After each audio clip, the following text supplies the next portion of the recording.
Animal na naaanuhan yan. Animal na naaapektuhan.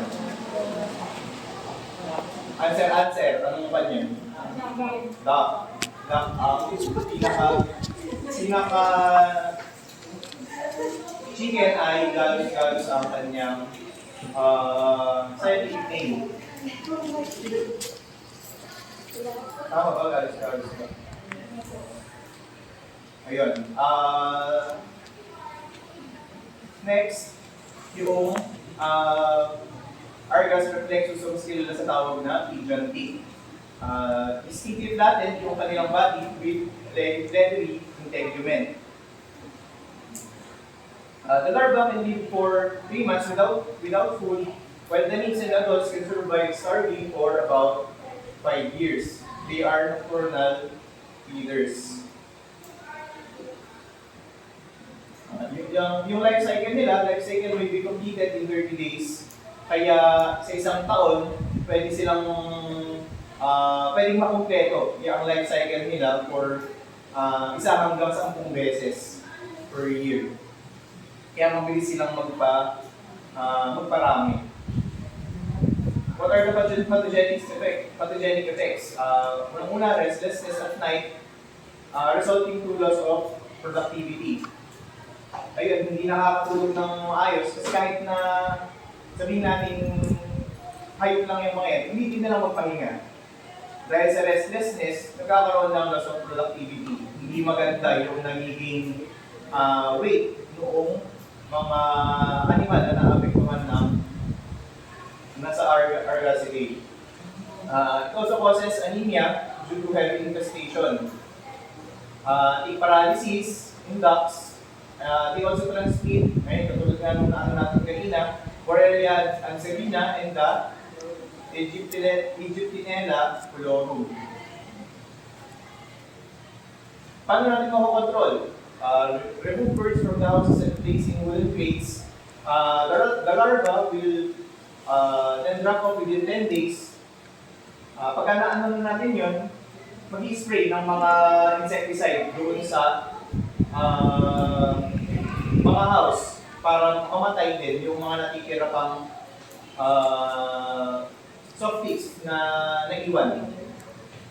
Kailangan regular din nalilinis yung mga houses. Kasi nga itong mga parasites na ito, makikita siya sa cracks and the crevices.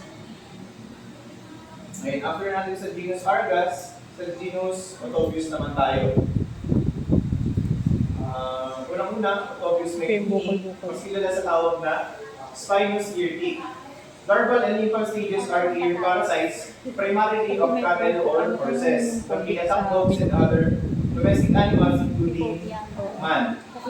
The adults are non-parasitic and they feed in the ear, causing injury into the auditory canal. Irritation and yung mga pathogenic effects. Pathogenic effects includes irritation and inflammation of the ear canal, convulsions, and nagkakaroon ng earwax yung kanilang tenga. Pagka sinabing inflammation of the ear canal, ano yung inflammation of the ear canal?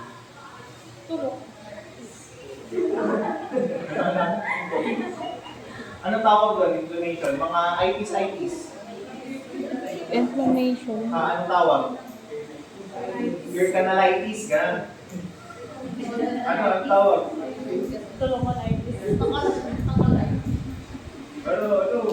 Pagka sa liver, hepatitis. Pagka sa conjunctiva, conjunctivitis. Pagka sa stomach, stomatitis. Papatuwa kayo ng patuloy niyo pagka gastritis. Pagka sinabi natin inflammation of the ear canal, otitis externa, pwedeng otitis. Otitis ang inflammation of the ear canal. Dahil dyan, animal tends to shake their head and scratch the ears. Kaya nagkakaroon ng inflammation dahil dyan sa pag-scratch at pag-shake ng kanilang head. Ito pa yung mga other organisms sa Genus Ornithodorus naman tayo. Unang-una, Ornithodorus mubata. It attacks man, domestic, and wild animals, including birds in Africa. Hindi ko na babasahin isa-isa yung mga nakalist dyan na characteristics. They are more globular in shape. Ito yung dito. Particularly, they are resistant to adverse conditions because of the crystalline cuticular wax coating na nakabalot sa kanilang body. Crystalline. Crystalline daw.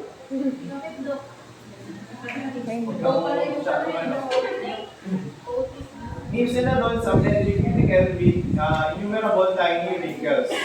And they have rounded body margin, and they also lack a lateral sutural line. What are the pathogenic effects? Ornithodorus mubata is a reservoir host of African swine fever and African relapsing fever. Ngayon, yung sa African swine fever, katulad nga ng mga nabanggit natin nung nakaraan, maraming pwedeng mag-transmit yung ano na yan, yung sakit na yan.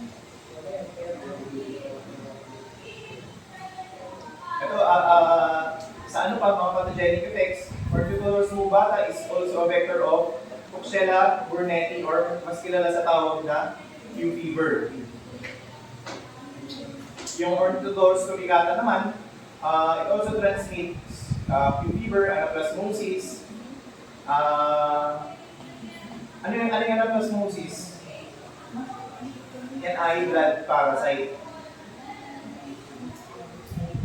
Karaniwan, ang nagtatransmit ng blood parasite yung mga ticks and mites na maaano natin, na madi-discuss natin. Hindi lang anaplasmosis ang blood parasite na itatransmit nila.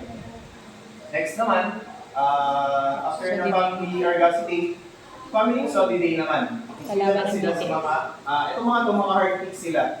Kung yung Argacidae ay mga soft ticks, ito namang Exotidae ay mga hard ticks. General characteristics, they are relatively large, size nila 2 to 20 millimeter, but males are usually smaller. Ano yung pumapatong sa kanila? Ayan, katulad din nung sa kan kanina, their body is divided into the datosoma and the idiosoma. Ito yung yung binabanggit ko kanina, yung sa mata. Na pwedeng absent, pero yung mata nila hindi makikita mismo dun sa malapit dun sa kanilang mouth part. Medyo nasa gilid siya, yung kanilang mata. Some species may have a series of marginal groove. Mas tinatawag na, mas kilala sa tawag na festoons. Ngayon, kung nakikita nyo yung nakatulog dun sa baba, yun yung festoons. Series of marginal groove na makikita sa kanila posterior band. Marginal groove. Terminal datosoma is always visible when it is viewed from above. Kung sa may be armed with spurs, yung spurs yung panghawak nila sa doon sa buong halimbawa o kaya doon sa balat yung kanilang mga hose. Haller's organ, used for hose location, is located in the first leg pair. Ayun, makikita niyo yung Haller's organ na nakaturo doon sa picture.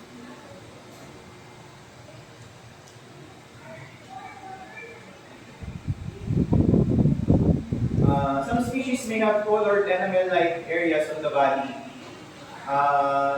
While the inornate ticks have not. The larva lack stigmata, and tracheal system. Then, ano yung stigmata? Yung kanilang respiratory openings that leads to the trachea. Yun, nakikita niyo yung parang butas na nandun sa gilid ng kanilang body. Ayun, yung dalawang yun. Yung ano na yun, Nasa nasa dulo. gilid na yun. Female genital opening is also known as the gonophore. Ayan, nakikita niyo dun sa tinuturo nung arrow. It is situated behind the natosoma. Ayun yung natosoma, nasa taas niya. Yung mouth parts, tapos makikita niyo yung gonophore, nasa ilalim yan noong peak. Male has no external genitalia. Spermatophore is implanted into the female, gonophore by the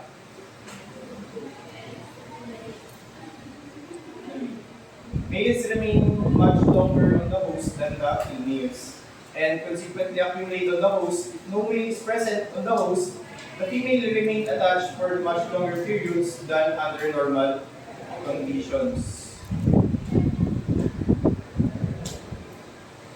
Tapos susunod, may yung family solidity naka-classify yung mga ticks na nandito based dun sa number ng host nila sa kanilang life cycle.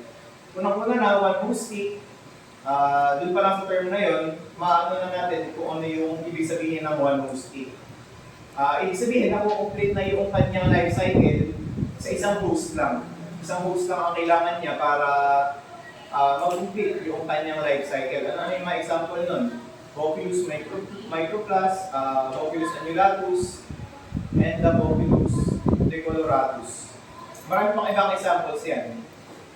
Tapos ito yung diagram ng kanilang life cycle. Susunod, next is the host tick. Ayan, ganun din. Dalawang host naman yung kanyang kailangan para makumpleto yung kanyang life cycle. Tapos ito yung kanyang life cycle. Example na life cycle lang ito. And lastly, the pre-host tick.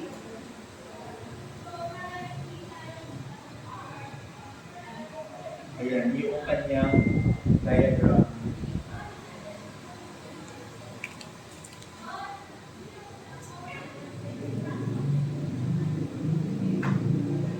Unang genus na i-discuss natin is this is the largest genus in the family Ixodidae.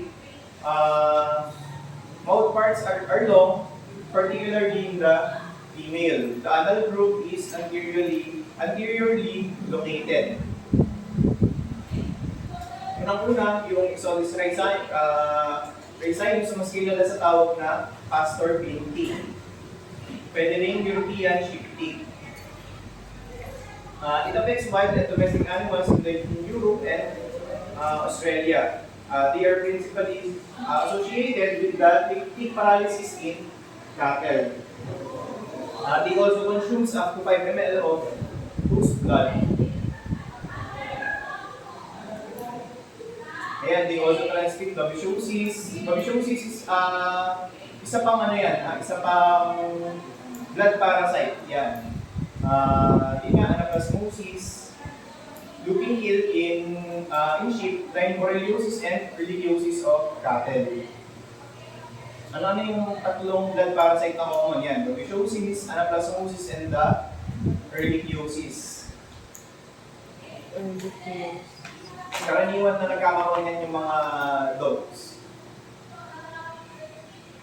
Di-discuss natin mamaya kung ano yung nag-transmit ng blood parasite sa dogs. Ito naman, British dog tick. British dog tick, adapted to life in there or then. Infestation may cause pneumonitis, pruritus, alopecia, and anemia. Ayun nga, dahil nagsasak sila ng tubo, kaya nagkukos sila ng anemia. Not important, vector of disease.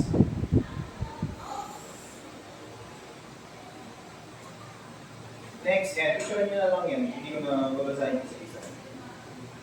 Yan, yung nasa picture na yan ay yung Ixodes scapularis. Black-legged pig.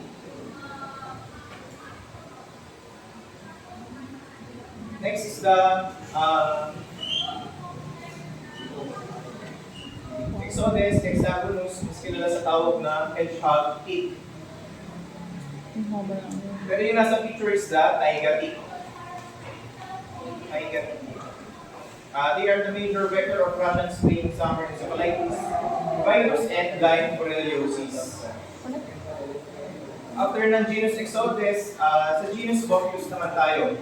Kung yung genus Exodes ay 3 host tick, ito namang Bophius ay 1 host tick.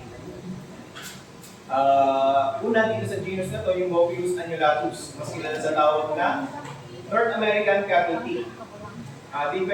They primarily feed on cattle and transmits Babesia begemina and Babesia bovis.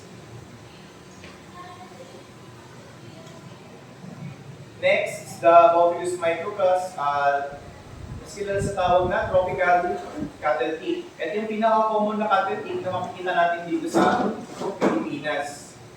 Ayan, katulad lang din nung kanina, nagkukos ng mga Babesia and the Anaplasmosis. Anaplasma. Ano pa yung isang kwan ng Anaplasma? Isang species ng Anaplasma? Marginale and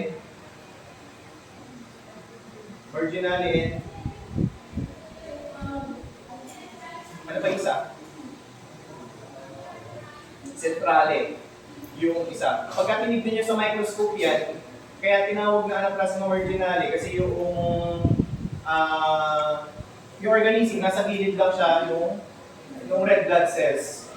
Tapos yung sa centrale naman, makikita nyo sa gitna mismo noong red blood cells. Etong pa na to, primarily affects cattle but can be found in carabaos, buffalo, sheep, goats, horse, and in deers. Pero ito yung pinaka-common na cattle tick na makikita natin dito sa Pilipinas. After ng genus Bophius, sa genus Rhicephalus naman tayo.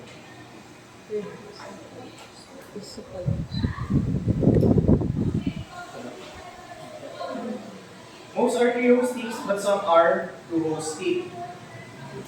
Next, unang-una yung Rhicephalus sanguineus, mas kilala sa tawag na brown dog tick.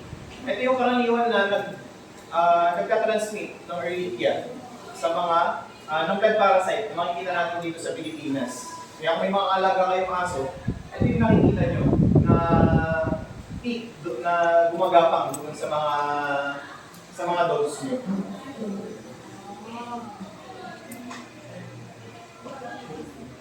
Ayan nga, i-transmit Babesia canis, and yung mga common na cases na makikita sa clinic. It also causes anemia, lethargy sa aso. Yan, yung mga ano na yun.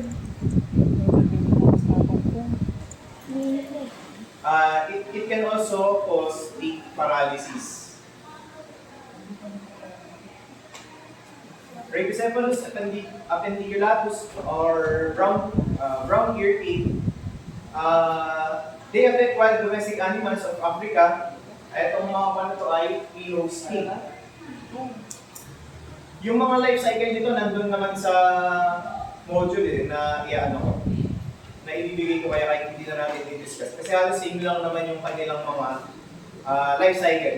Nagkakaiba-iba lang yung sa host na pinakapitan nila per life cycle. Next is the Rhipicephalus evertsi or red-legged tick. Red-legged tick, hindi naman po kayo rin yung kanyang leg. Yung pangalan niya.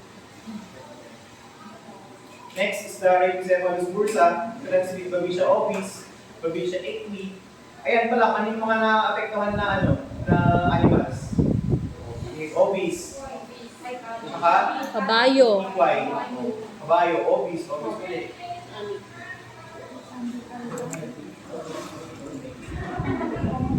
Ito, next, genus Dermacentor. They are medium-sized to large tips with short pulp and the mouth part, ayan, 3 host tick din sila. Pero yung iba ay mga 1 host tick. Dermacentor variabilis or American dog tick. Common parasite dogs in the US may cause sleep paralysis and occasionally parasitize cattle and may transmit Kala ko anaplasmosis. yung isa lang po.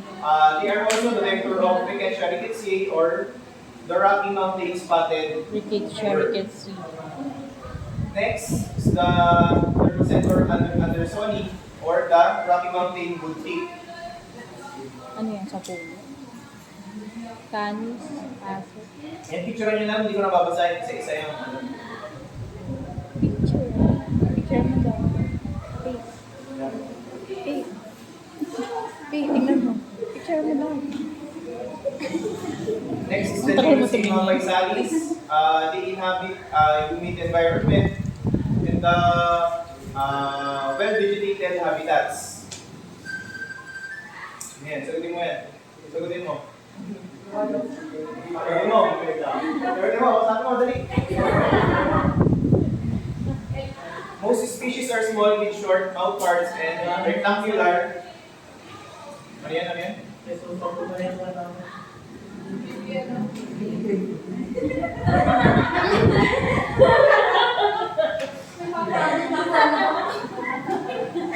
Kayo ah.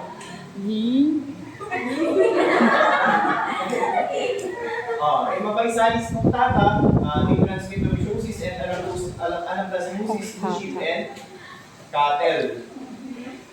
Next naman, yellow dog tick. Yellow. Yellow yan. Yellow, ano yun? Yung bunganga niya lang. They are found in domestic and wild carnivores in Africa, Asia, and Australia. Pero kung mapapansin nyo, puro babesia, puro rickettsia ang kanilang tinatransmit. Lahat ng tick, puro karaniwan blood parasite yung kanilang tinatransmit. Ano ba yung blood parasite? Bacteria o virus? Syria. Bacteria. Bacterial infection siya sa ubo. Next is the rabbit tick and the bird tick. Rabbit. Imapaisalis for Dailesi, mas kilala sa tawag na bird tick, they occur in the game birds, yung mga panabong na manok, at saka yung mga poultry chickens. Pero rabbit tick yung makikita natin dyan sa picture na yan. Next is the genus Hyaloma.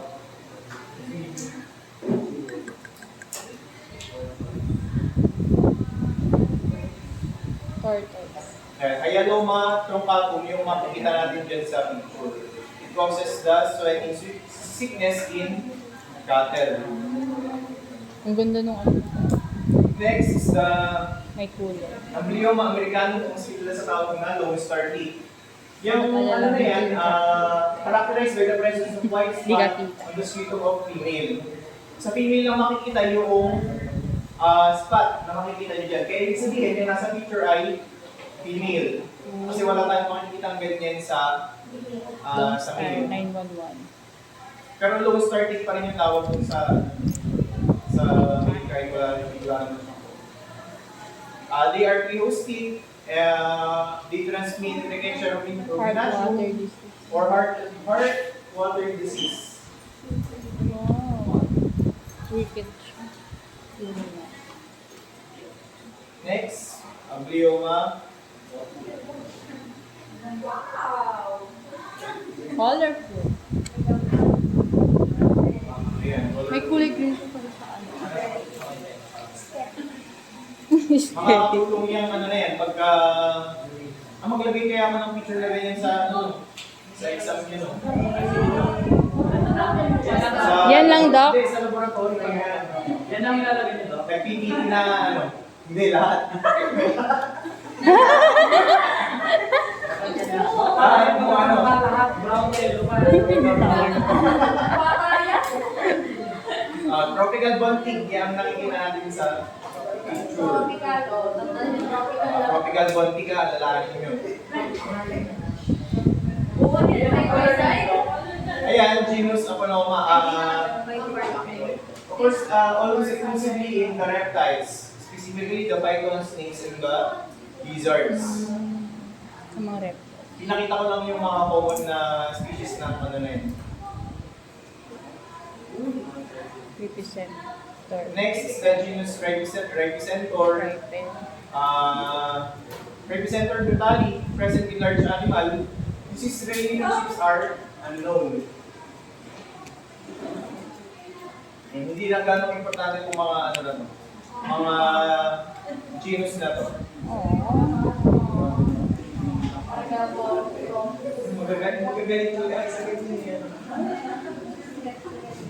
Next is the genus Margarocus. Margarocus Baby. Ito next, giraffe in Sudan with PD-legged feet. Picturean nyo na lang. What are the general pathogenic effects of ticks on their rows? Unang-una yung bite injuries. Pagka kinagat kasi minsan naiiwan yung panguhigop ng dugo noong mga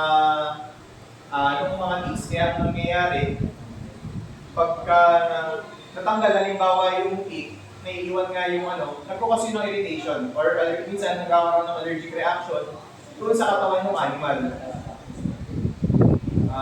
Tick worry, it results to losses in production. Next is anemia.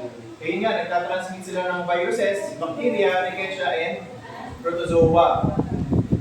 Anemia, bakit nagkakaroon ng anemia? A single adult female could suck up to 0.5 to 3 ml of blood. They also secrete toxins that causes the tick paralysis. They also cause sweating sickness due to toxins secreted by Hyaloma tumopatum. Paano natin sila makokontrol? Application ng acaricides, hand picking, pero masyadong mga trabaho yan. Pagka isa-isa rin yung ipipik doon sa katawan ng aso. O anong iba pang animal na naapektuhan. Nakakita na ba kayo ng aso na maraming garapata? Yes! Yeah. Minsan, nahuhulog na yung garapata dahil wala nang mahigop na dugo doon sa animal, doon sa aso. Yung? Oo. Pagka pinisama yung babae pagka babae lang naman nagre-reproduce. Pag pinisa. Burning of pastures, land cultivation, pasture restoration, So, kailangan sunogin talaga. spelling. Lastly is biological control. Ayan, yung mga biological control na pwedeng gamitin.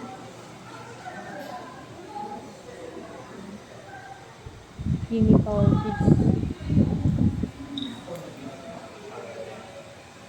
Yung mga common na cases na makikita yung sa clinic, mga blood parasite. Kasi parang lahat ng aso, basta may garapata, malaki yung chance na magkaroon ng blood parasite. Habits of ticks that make them effective vectors of diseases. They attach securely to their host, allowing them to transfer new habitat while on the host. The lengthy feeding period allows large numbers of pathogens to be ingested. Feeding on a number of different hosts allows the transfer of pathogens from host to host. Kaya tulad ng natin kanina, yung iba ay mga 2 hosts, 3 hosts, kaya mas natatransmit yung mga sakit na dala-dala nila. Dahil palipat-lipat sila ng mga hosts. Nga, dahil na din doon sa behavior nila na yung iba ambush ticks, yung iba naman hunter. Sila mismo yung naghahanap ng kanilang mga host. Next, many tick species are long-lived. Ibig sabihin, mahaba yung kanilang buhay. Females lay large numbers of eggs, therefore tick population have rapid potential for increase. Ayun, mabilis silang magparami. If they fail to find host, they can survive for lengthy periods without feeding. Ngayon nga, kanina meron tayong na-discuss na ilang taon yan na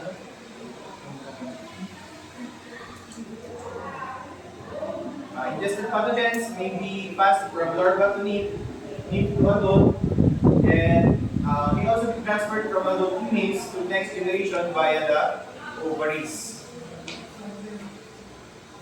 And after sa ticks, dito naman tayo sa after natin sa heart ticks, dito naman tayo sa order Mesostigmata.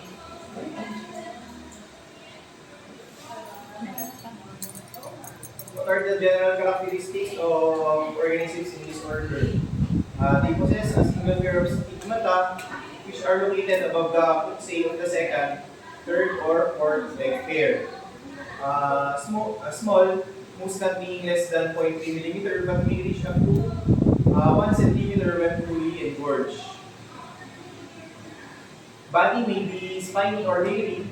Mouth parts are long, slender, and needle-like. During the life cycle is spent most on the host, so the transmission is by direct contact.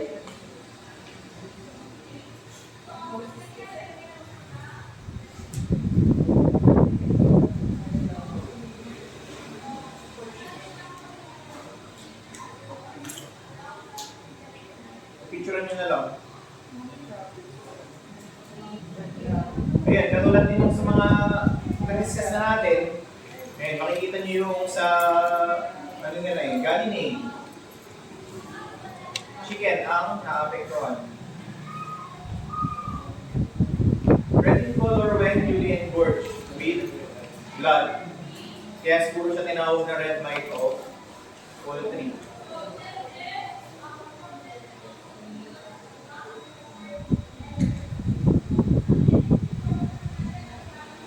Ayun, tapos yung ano natin kanina, yung body nga nila ay may mga buhok-buhok. Ayun, mapapansin nyo dun sa bandang ano niya, meron mga buhok-buhok.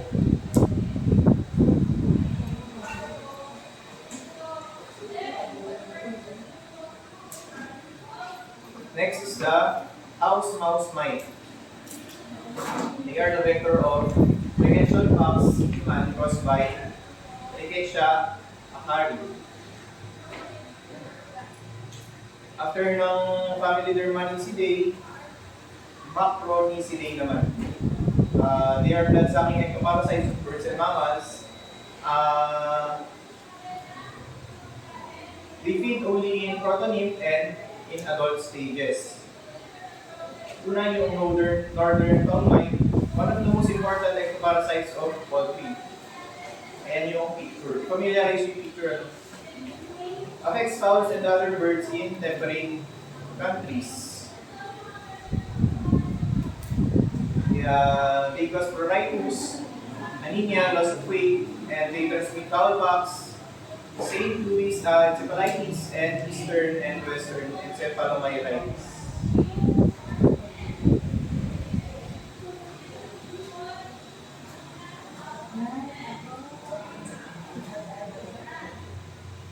Madami yan. Ito, honey. Common ito sa Philippines. Ito yung karaniwang nakikita natin sa mga manok.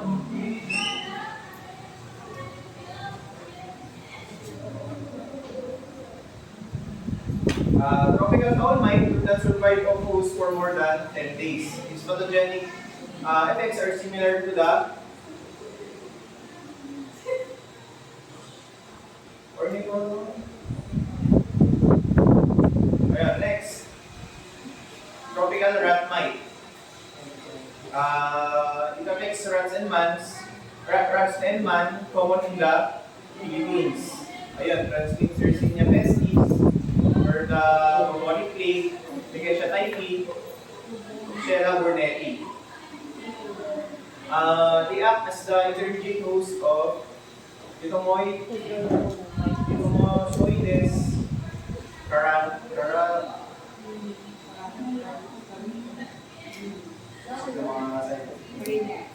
and picture niya lang.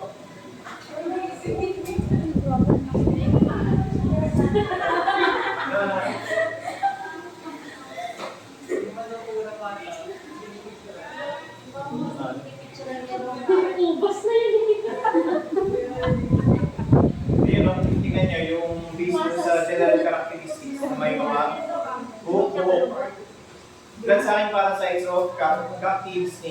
Meron ba dito mga nag-aalaga ng ahas? Tarantula, gano'n. Yeah, see?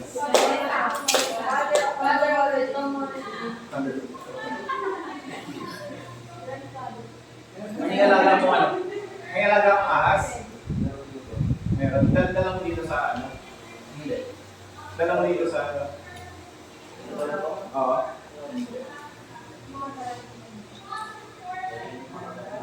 Dog nasal mite. Ayan.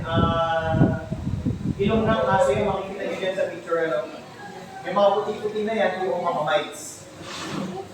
Found in the nasal passages and nasal sinuses of dogs in the US, Hawaii, and Australia.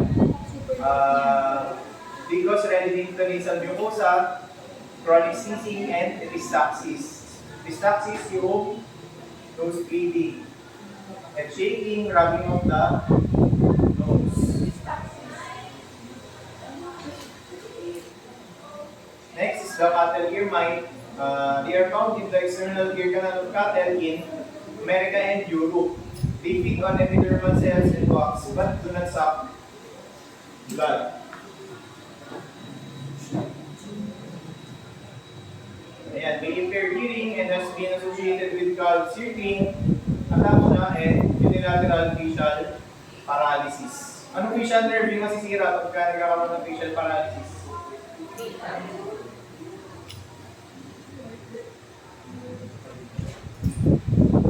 Canary lung mite. Found in the trachea, ear sacs, bronchi of domestic and wild birds, including the canaries. Canary lung mite. May result to inflammation and bronchial hemorrhage. Females give birth to live larvae. Next naman yung spiny rat mite. They are the definitive cause of hepatozoon muris in rats. Varroa jacobsoni o mas kilala sa tawag na varroa mite. They are the parasite of honeybees and a serious threat to US agriculture. Kasi masyado silang dependent sa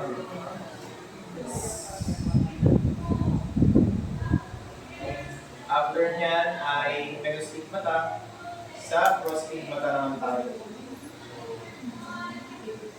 General characteristics ng family Tropiculidae.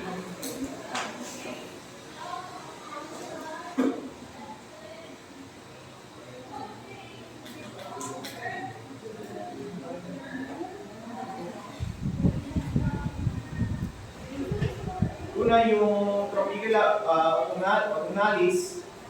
the larvae are not too specific. They attack domestic animals, birds, and man.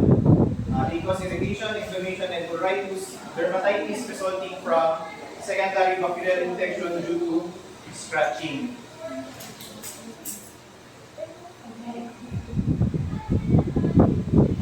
Tropicula acamushi. Adults live in soil. They are the vector of Rickettsia tsugamushi. Ayun yung ibig sabihin niya. Kung saan nanggaling yung kanyang pangalan.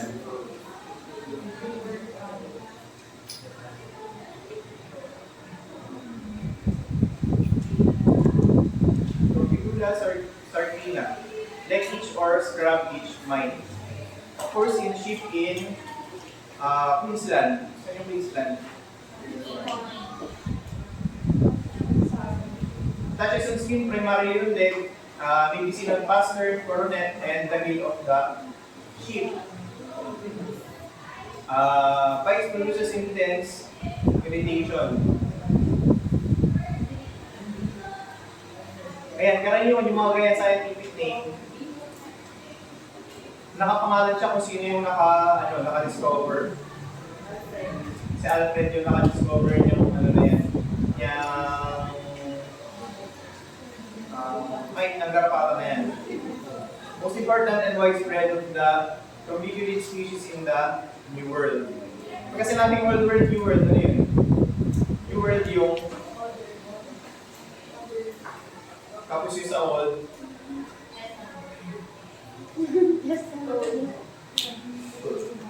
ito, Philippinensis. Philippines.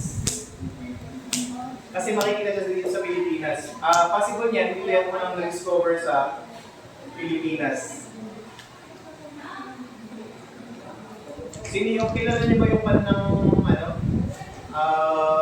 father ng veterinary parasitology dito sa Pilipinas? Baka siya na yung susunod. Kilala niyo ba? Si Dr. Salcedo. Dr. Salcedo. Eduardo Salcedo. Prof siya sa UP. Marami siyang na-discover na mga na-identify yung mga na-discover na techniques, mga parasites na makikita lang dito sa Pilipinas. Pero patay lang na siya. Hindi ko na po siya. Hindi ko na po dito kalain. Ano ba? Hindi ko po nito. Dito mo yan? Sige.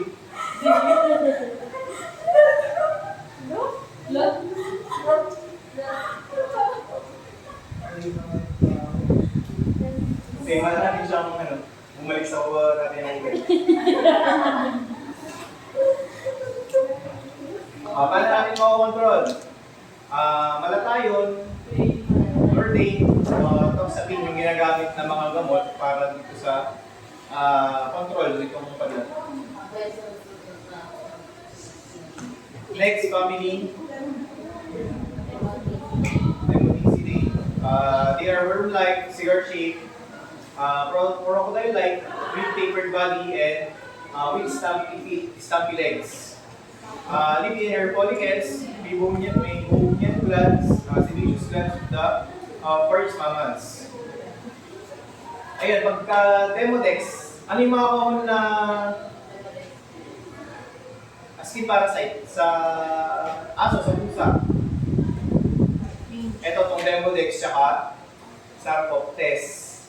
Pagka sinabing Demodex, deep agad ang maiisip nyo na ano yan, na kung saan makikita yung parasite na yan. Ayun nga, ayan yung picture ng Demodex. Cigar shape siya, mahaba parang crocodile na with stumpy legs, ayun, yung iksi ng binhi. Yung mga legs nila. Kaya pagka nasa klinik na kayo, halimbawa, mag-clinic kayo, pagka suspected nyo na may Demodex yung aso, pagka-spray kayo, kailangan malalim. Yung hanggang dudugo, yung skin ng aso pagka i-spray nyo. Kasi itong Demodex, makikita siya sa, ayun nga, dun sa sebaceous gland ng aso. Kaya kailangan medyo malalim yung pag-spray nyo. Yung pula na yun, red blood cell na yun, yung makikita nyo pula dun sa isang picture. Ito yung mga, ayan, canis, dog, obis, sheep. Ganun lang yan, ganun lang naman yung pagpapangalan dyan. Kaya kita natin yung pathogenesis. Usually non-pathogenic but may cause pneumodectic mange or pneumodicosis as affected by predisposing factors. Natatransmit itong sakit na to through direct contact. Saka itong kasi, itong Demodex, normal flora na talaga siya ng skin ng aso. Ibig sabihin, pagka, ano pa lang, meron na kayo makikita, minsan nagiging ano lang siya, nagiging parasitic pagka humina halimbawa yung immune system ng aso. Kaya, minsan yung mga makikita yung aso na may galis, pwede may hina yung immune system ng mga yun. Kaya lumalabas itong panano, itong mange na ito. Pero bukod doon, yun nga, genetic predisposition, age, birth years, poor nutrition, hormones, intercurrent infection, frequent bleeding, kaya hindi maganda na araw-araw yung pinapaliguan yung mga aso. Kasi may masira yung normal flora ng kanilang skin, ng kanilang balahibo. And the use of alkaline soap. Isa pa, Demodex is causes blocking of cell-mediated immunity, thus suppressing the normal T lymphocyte response. May immunology na ba kayo? Wala po. Okay, mas ma-discuss nyo yung T lymphocyte response na yan, cell-mediated immunity, pagka meron na kayong immunology. Forms of demodectic mange in dogs. Unang-una yung juvenile, occurs between 3 to 15 months, non-pruritic areas of focal alopecia on head, forelimbs, and trunk. If immunosuppressive therapy is administered, dermatosis deteriorates and will become generalized or pustular. Nagpa-pharma kayo, di ba? Nagpa-pharma na ba kayo? Hindi pa. Ano yung mga example ng immunosuppressive na drugs? Hindi mo na nagpa-pharma, siyempre hindi yung paaral nyo. Prednisone, halimbawa, yung mga corticosteroids. Yun ang mga example ng immunosuppressive drugs. Kinaka-common na nagagamit yung prednisone. Immunosuppressor siya. Ibig sabihin, immunosuppress niya yung immune system. Next is the squamous or localized, characterized by loss of hair, thickening and wrinkling of the skin. If self-limiting, usually cures itself without treatment and recurrence is rare. Next, pustular or follicular form, characterized by formation of pustules and necrotic foci due to staphylococcal infection.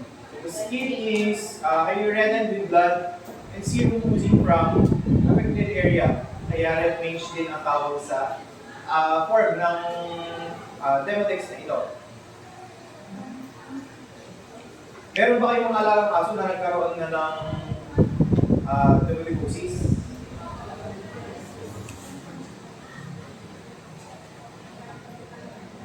Wala pa. Adult onset demodicosis or skinning dogs, 5 years of age, predisposed by immunosuppressive states. Kaya nga, tulad ng sinabi natin kanina, itong sakit, itong itong family na to, mas nagpapadami siya pagka manina yung immune system ng aso. Lesions include alopecia, erythema, skin and transformation ng skin, may be hyperpigmented in chronic cases. Kaya minsan, kung makikita nyo, nangingitim yung balat ng aso o ng iba pang hayop dahil dun sa skin parasite. Although demodicosis in young adult dogs, pustular form affecting all 4 feet. Ngayon, makikita nyo yung singit-singit ng paan ng mga aso. Doon karaniwan makikita yung yung mga skin parasite. May progress to generalized form. Pwede nagsimula lang siya sa pangapaa, sa apat na paa ng aso, pero katidila, pwede lumipat yun sa ibang parts. Kaya nagiging generalized form siya. Ito, demodicosis in other animals.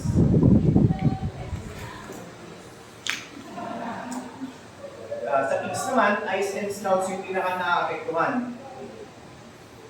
Sa horse, harmless parasite in the meibomian glands. Sa cats naman, ang mas common sa cats yung Sarcoptes kaysa dito sa Demodex. Ayun nga, sa diagnosis, deep skin scraping is needed. Tapos, kailangan gamitan nyo ng mineral oil. Kaya ng potassium hydroxide. Kaya yung nakita natin na sinilip kanina sa microscope, meron yung mineral oil. So kaya i-scrape nyo yung balat ng aso, kailangan may mineral oil na yun. Treatment. Treatment is difficult because of the immunologic origin. Therefore, should be done on advanced stages of the disease. Ito, ang treatment of choice dito sa ano na to ay yung Amitraz.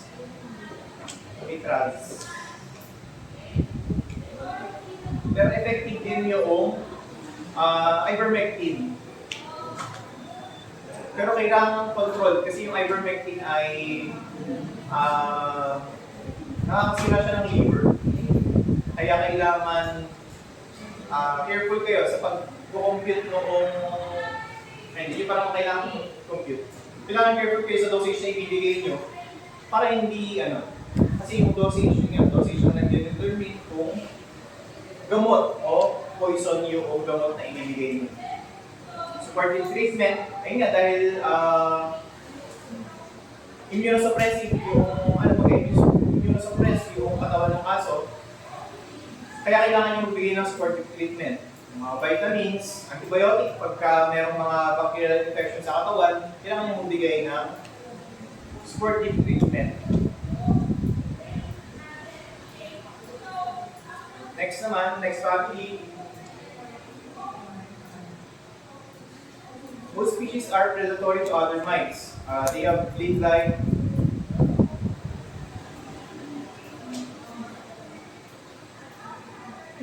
may parang drawing lang ng bata yung picture.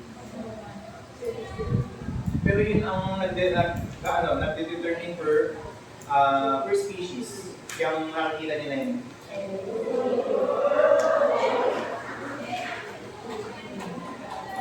They are permanent parasites living in the skin debris at the base of the hair, furs, and feathers. They do not burrow on the skin, and adults will survive up to 10 days of their post.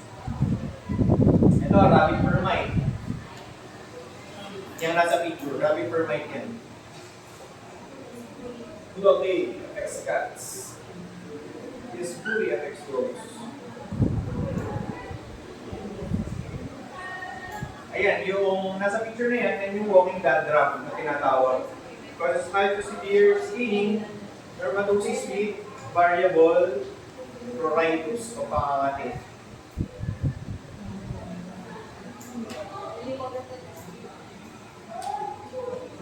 Ito, sheep-itch mite causes pruritus and fleas derangement by rubbing and chewing by the infested host.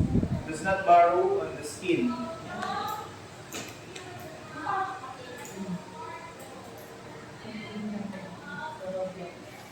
Chorolgates, simplex yung nasa picture.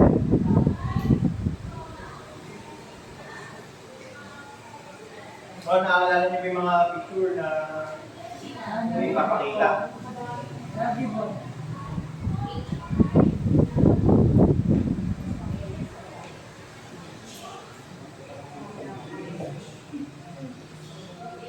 Picture na. Hindi naman na ganun ka mga Bradfordia, Encifera, yung nasa picture na yun. Makikita siya sa mga lab rats. Lab rats. Nag-lab na naman ba kayo? Anong tawag sa subject na yun? Mga lab animals.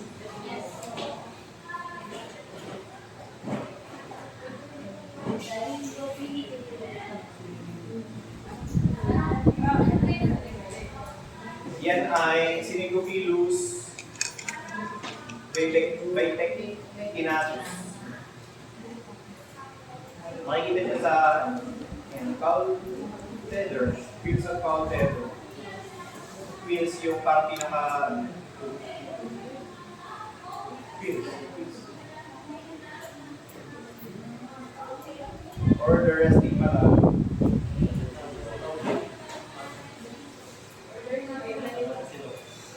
Ito, nandito na yung family Sarcoptidae. Burrowing mite in the skin, feathers, and hair of the host. Ito yung mga different species na nakaka-affect per. Katulad lang dito sa Demodex. Ayan, canis, felis, supis, pigmy. Ayan, doon na nag-aano kung anong animal ang na-apektuhan. Ayan yung itsura niya. Mini box. Kung yung Sarcoptes ay yung sa Demodex deep, itong sa Sarcoptes naman, kahit hindi malalim, kahit shallow, yun ang panyo dyan, para tandaan. Demodex deep. Deep Demodex. Sarcoptes, kahit mababaw lang, shallow.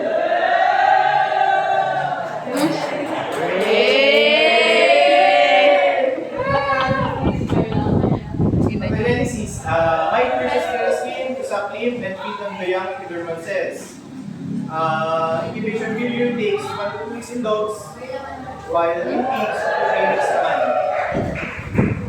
Ito yung example ng cat na merong Demodex. Kung sa, meron sa crop test. Kung sa Demodex, buong katawan, ito karaniwan,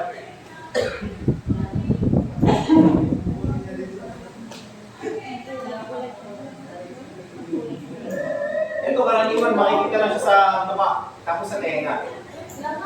Yun, sa ear space and muzzle. Bakit ba yun?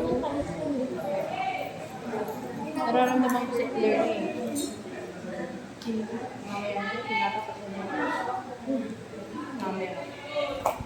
Isa pang ano niya, pathogenic property is enterocolitis leads to excoriation resulting in exudation and even hemorrhage. Kakakapot, kaya nagkakaroon ng hemorrhage.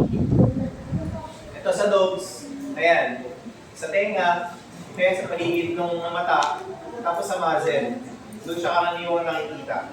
Loss of hair, thick and wrinkled skin covered with crust, formation of papules, young lesions, usually form vesicles and exudates. Rupture of papules with incrustation of lymph. Sa ulo naman, generalized focal erythema, namumulay yung paligid noong no skin, pruritus and later incrustation on ears, skin, and on the back region, which may become very thick, then crack after leaving deep wounds, which becomes invaded by secondary bacterial infection. Ayun, kakakapot nagsusugat, kaya nagkakaroon ng bacterial infection dahil hindi gumagaling yung sugat. In horses, papular formation and pruritus ang nangyayari. Ganun din, nagkakaroon ng formation of crust, scabs, which are associated with loss of hair. Nagkakaroon din ng emasculation and katik siya na parang mamaya ng bibig. Yung matitin. Ano yun? Mahalo sila. In cattle and carabao, rubbing against suitable objects. Pruritus and bald patches on neck, on head and neck with marked thickening of the skin. Ito, notoenteres. Dorsal striation of tediosoma, kung sa pinakakatawan niya, karakteristik ito, itong nasa genus notoenteres. Meron thumbprint-like na makikita doon ng mga striations doon sa kanilang katawan. Varying activities of females damages keratinocytes leading to cytokines and cutaneous inflammation. Ayan, pinaka-common yung notoenteres catty. Naapektuhan yan yung ears, head, back of the neck of cat. Yung nasa yan, nasa picture ay notoenteres catty yan.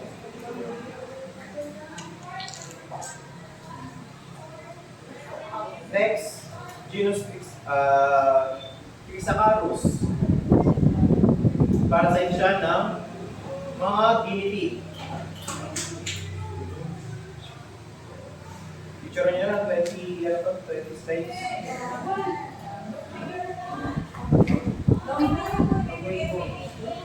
Hindi ko ba naibigay yung PPT ng mga yung mga hindi yung binigay.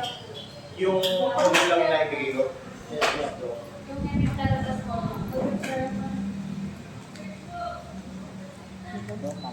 Kasi kung ano yung nandito, yung mga picture, wala kami sa module. I-send ko lang. Ayan, yung Galing. mga manok. Developing each mite.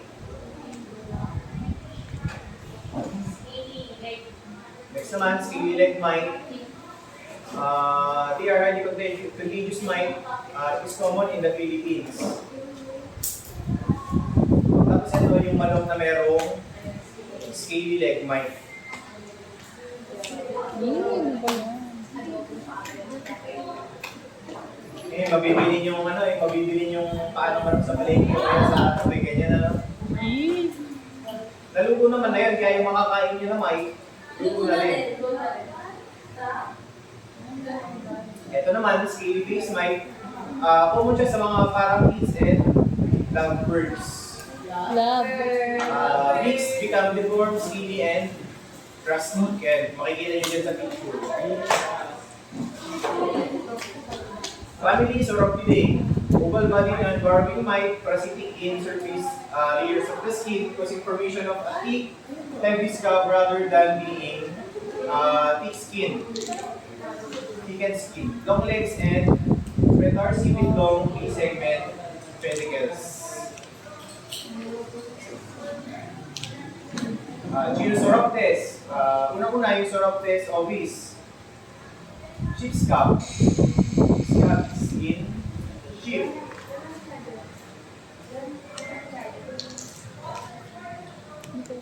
Ayan, picture nyo na lang. Genus Coreoptes.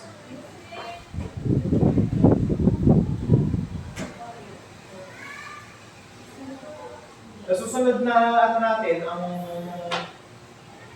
huling topic na yun sa Endon yung i-discuss natin sa susunod.